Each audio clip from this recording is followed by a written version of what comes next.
धाराशिव जिल्ह्यात शिवसेनेच्या अंतर्गत राजकीय घडामोडींनी पुन्हा एकदा राजकीय वर्तुळात खळबळ उडवली आहे।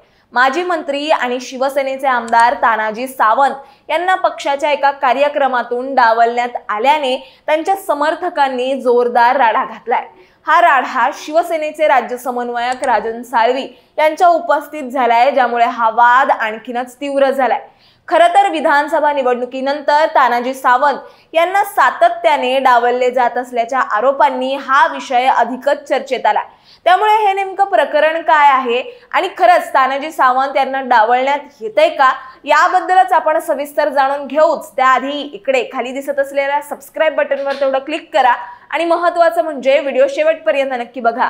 तुम्हाला सांगते, शिवसेनेचे फायर ब्रँड नेते आणि वादग्रस्त विधानांमुळे चर्चेत राहणारे आमदार तानाजी सावंत यांच्या मनात नेमकं काय सुरू आहे याची राजकीय वर्तुळात जोरदार चर्चा सुरू आहे। महायुती सरकारच्या दुसऱ्या टर्म मध्ये सावंतांना मंत्रिमंडळातून वगळल्यानंतर त्यांनी मतदारसंघाकडे पूर्णपणे पाठ फिरवली असल्याचं दिसतंय।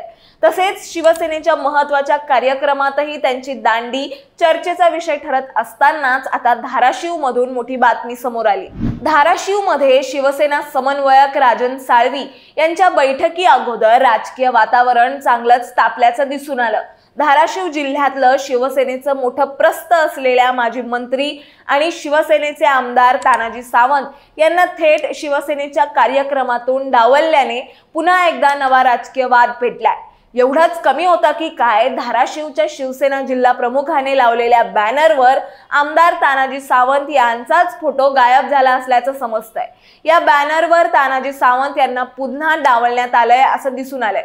यामुळे सावंत समर्थकांनी शिवसेनेच्या समन्वय बैठकीत गोंधळ घातला आणि जोरदार घोषणाबाजी केल्याची माहिती समोर येते। तुम्हाला माहित असावं म्हणून सांगते, शिवसेना समन्वयक राजन साळवी यांच्या नेतृत्वातील धाराशिव या ठिकाणी सोमवारी समन्वय बैठक पार पडली आणि याच बैठकी अगोदर तानाजी सावंत यांच्या कट्टर समर्थकांनी त्या ठिकाणी राडा घातला।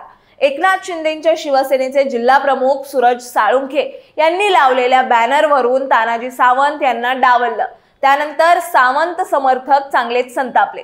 परिणामी विधानसभा निवडणुकीनंतर शिवसेना नेते तानाजी सावंत यांना सातत्याने डावलण्यात येत असल्याचा आरोप केला जातोय आणि याचमुळे सावंत समर्थकांनी राजन साळवी यांच्या समोरच धुडगूस घातला। या गोंधळानंतर तानाजी सावंत समर्थक आणि राजन साळवी यांची बंद दाराआड बैठक सुरू केली। पण तुम्हाला हे माहिती आहे का, गेल्या वर्षी झालेल्या भूम परंडा विधानसभा मतदारसंघातून शिवसेना नेते तानाजी सावंत अवघ्या 1500 मतांनी निवडून आले। त्यांना मंत्रिपदाची अपेक्षा होती, मात्र यानंतर सावंत यांना मंत्रिमंडळातूनही डावलण्यात आलं।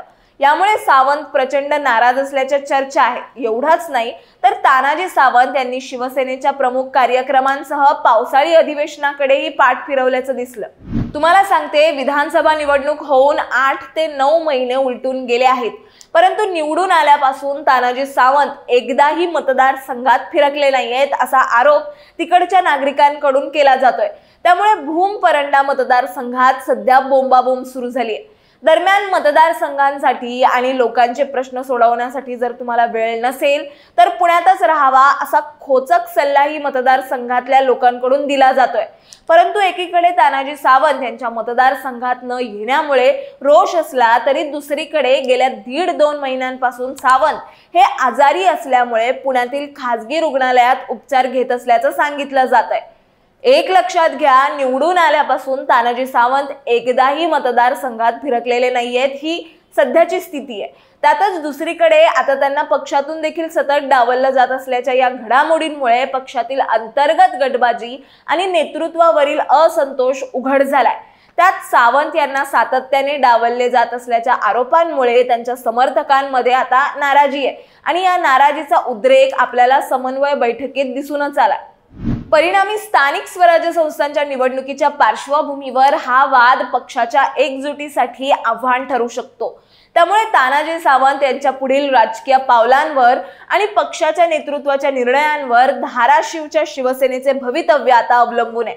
तुम्हाला याबद्दल काय वाटतं हे आम्हाला कमेंट्समध्ये नक्की सांगा आणि अशाच माहितीपूर्वक व्हिडिओ बघण्यासाठी लगेचच सबस्क्राइब करा प्राईम टाइम महाराष्ट्रला।